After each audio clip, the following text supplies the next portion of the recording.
Black Phone 2 Review, hit horror sequel lumbers toward Elm Street. Ethan Hawke's child-killing murderer returns from the dead to become a joke-free, low-rent Freddy Krueger in a follow-up that leaves us cold arriving as the reactivated Stephen King machine was still churning out adaptations. Quality be damned, The Black Phone felt like a lazy fanboy tribute. With its 1970s small-town setting, high school cast, psychic kids and gnarly neighborhood villain, it was close to pastiche and, like the very worst of King's stories, it was also inelegantly overstuffed. Funnily enough, the call came from inside the family home, as it was based on a short story from King's son Joe Hill, overextended into a film that was a surprise $161 million hit. It was the story of the Grabber, a sadistic killer of young boys who would revel in elongating the ritual of their deaths.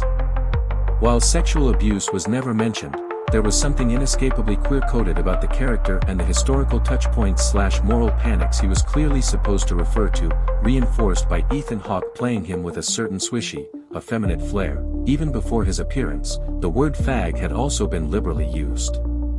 But the film was too opaque to ever really admit that, and even without that uneasiness, it was too busily plotted and too high on its exhaustingly grubby nastiness to work as anything more than an undiscerning sleepover nightmare fuel. Its sequel arrives as former horror hitmakers Blumhouse are in desperate need of a win. This year they have struggled to make anything work, from Wolfman to The Woman in the Yard to Drop to the total box office disaster of M3 Gone 2.0, and so a great deal rides on whether Black Phone 2 can prove whether a short story can become a movie that can spawn a franchise. There's just one slight problem. The first film ended with our final boy Finn, Mason Thames, killing the Grabber, assisted and trained by the ghosts of those he had killed before, and his psychic sister helping to track down his location. See, Busy.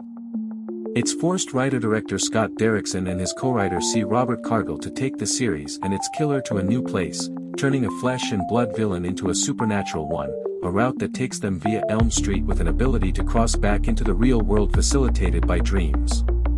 But unlike Freddy Krueger, the Grabber is markedly uninventive and entirely devoid of humor. This time Hawke also plays him without any of the same campness, perhaps reading the room a little.